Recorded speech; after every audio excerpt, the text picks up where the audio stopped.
If you've ever had questions about what you need to put in your contract, this is a video for you. Hey you, my name is Brandy Morgan. Welcome to my channel, or welcome back to my channel. A little bit of change of scenery. Josh is working upstairs in the office, so I am down here in our living room filming today. I'm gonna be doing a side-by-side, going over a contract that I use all the time with my clients and also with future clients as a freelancer slash agency owner. Please, if you like this video, give it a thumbs up and don't forget to subscribe to my channel below. I would be greatly appreciative, and let's jump into this video.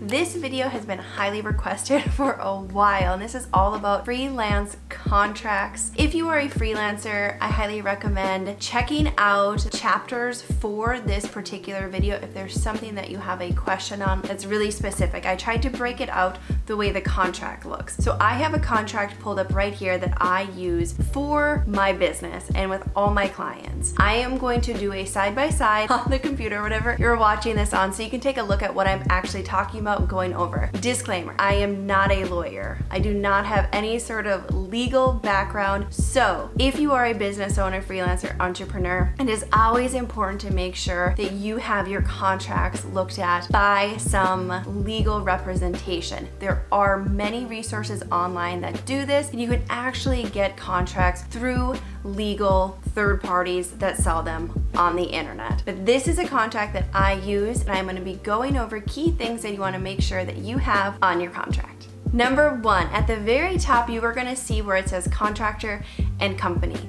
You are the contractor, so you would put your name or your company's name. If you have an agency like I do, and that's what I do business under, that is what you would put right there. The second part where it says company, this would be the company name that you are going into business and that will be signing that contract. The very first sentence, you are going to put the date on when this goes into effect. Whatever you have agreed on with said company, that is the date that you would put there. Usually the date that you are sending this over to them, or the date that you are starting the work. The next thing, once again, company name is their name and the contractor is your name or your business, and that is going to be how it is referred to in the whole contract. The first part that is outlined in this particular contract is services. Now, services are going to be what services are you providing for said company. Now, this part can be as vague or as detailed as you want it. For myself, depending on what type of contract it is, I like to be specific on the services that I am providing for my clients. The reason why is because if there's any question on what I should or should not be doing, I have a legal copy or a written copy of what that is, and I can refer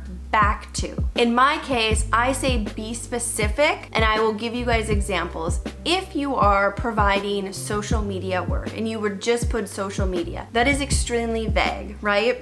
So you would want to put copywriting, photo editing, graphic design, engagement, responding to direct messages, the different platforms you're going to be managing. I like to keep it specific like that, so there really isn't any question of what work you're doing and work that they're expecting you to do. The next part is change orders. If you are in the software development, web development space or design space, this should be very familiar with you. Change orders are changes that the client is requesting for you to do. So if you have outlined the scope of work to build a website for them, oftentimes you're going to design it, show them the design, and most likely 9 times out of 10, comment below if you're a web developer, you have gone through this. Change orders with a client are a real thing. But this actually sort of kind of saves your booty because you can outline how many change orders they get. This is extremely important because if there's a continual back and forth and the change orders keep mounting and mounting and mounting, it's gonna add to the time and the scope of work that you are doing. And if that's not outlined in the contract, you can lose money on it. So make sure you have that outlined and it's actually talked with and talked through with that client and that company so they know expectations going in. But a change order could be if they don't like the graphics, the animation, the copy, whatever it is on the website or the software product, or even the branding that you're doing for a company. So make sure you have the number of change orders outlined in your contract and make sure you actually go over that specifically with them so they're aware of the expectations that they have for you and that you have for what you're doing for them. All right, the third part. Compensation. How much money are you making as you're doing this project? It is important to break it down hourly, but also if you are doing a monthly retainer, it's good to have a tied number of hours to that sum of money. Does that make sense?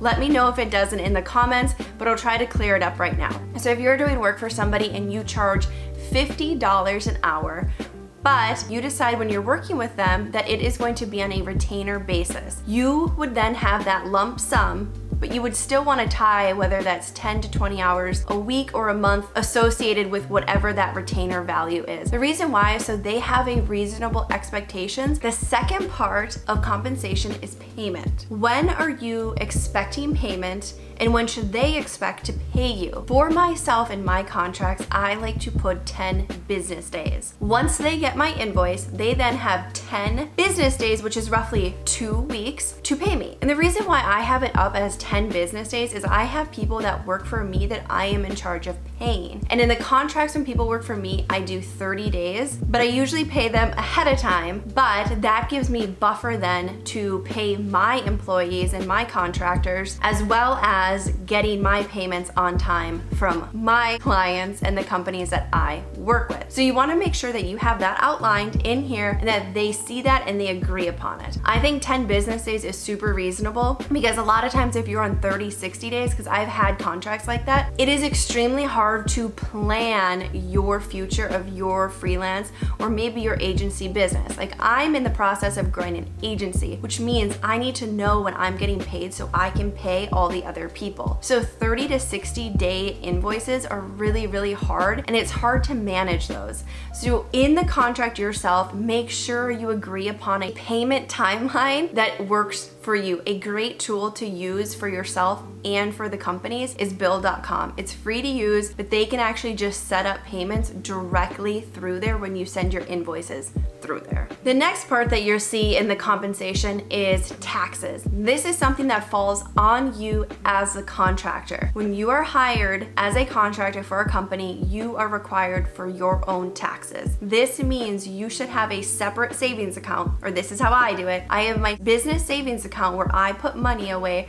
from every check that I get, so I know how much I have to pay in taxes, whether that's quarterly or yearly. So this is something that I would recommend doing, but you as a business owner, freelancer, contractor, taxes are gonna fall on you. The next part that you are looking at is expenses. If you are a videographer, designer, you're gonna be using all sorts of tools. Or if you're in the web development space or software space, there's probably a lot of things that you're gonna be using that the client may need to know about ahead of time, whether that's hosting or maybe it's a GitHub account so you can store all the code because it belongs to them, whatever it is, or if you're using a tool that maybe they're gonna need access to, whether it's agreed upon or not, it needs to be discussed with them. And if it's an expense that they need to pay, that's something that you need to talk with them about and have it outlined in your contract. No matter what type of work it is that you do, this type of stuff needs to be approved ahead of time and it needs to be thought out ahead of time. So if you are setting up like servers or hosting, that needs to be outlined in the proposal and it needs to be agreed upon in the scope of work that you're providing. And those expenses need to be researched,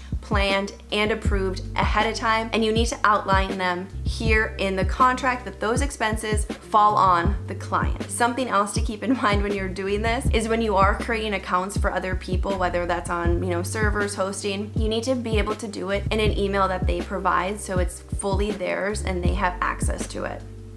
Side note. The rest of the contract, read on through, breeze through it, but the next thing that I want to bring to your attention is term, which is number 8. This means how long is this contract valid? This is also something that needs to be agreed upon with this company. Are you doing a 3-month project to a 6-month project? Or is this an ongoing retainer that there is no end date? It's just an ongoing thing. That needs to be outlined in the term spot. But that date needs to be here in the contract, and if they need you to extend it, this thing would then need to be modified and amended on that agreed upon date. The next part that you want to look at is termination. This is really, really, really important, and this can really save you a lot of heartache. You need to have it outlined when you can terminate the project or they can terminate the project. I outline they have 30 days. I think this is extremely reasonable to give somebody 30-day notice, whether you're not happy with the work that you're doing, or maybe you and the company and client don't see eye to eye, or it's not working, you have a 30-day out. Or if the company is not happy with the work that you are doing and providing, they also need to give you 30-day notice so that you can get things wrapped up and passed back to them so they can kind of deal with what they want to do with that project. But a 30-day termination notice is enough time for both parties to wrap up the project and get it into the most capable hands to pass it off to. And lastly, the very bottom thing is the signatures. Make sure you sign it, make sure you date it, make sure they sign it and they date it. What I like to do is once I have my contract written, I send it to them to have them sign first. This way they have a chance to go over it. If they have any questions or changes that they want made to it, you can go ahead and do that. Send them the changes, they'll sign and date it, and then you go ahead and sign and date it. Then make sure you guys both have a copy that there's both signatures and dates on it. And what I do is I actually have a contract folder on my computer where I house all my contracts, and they're organized by the year. This is extremely important to do and to have, and to make sure you're updating these, because I've had contracts with customers that are ongoing years and years because they're still my client. So you want to make sure that you're updating them at all times to make sure that you have your basis covered. All right, I hope that explained everything that kind of goes into a contract. Once again, I'm not a lawyer. I do not have a legal background. I do recommend talking to a lawyer, especially if you are an agency or you're trying to build an agency. You want to make sure you have your butt covered when it comes to any type of legalese stuff going on with your business. I hope you like this video. Please give it a thumbs up and don't forget to subscribe to my channel, and be sure to stay tuned for more videos coming on all things freelance and creating the life that you want. Thank you.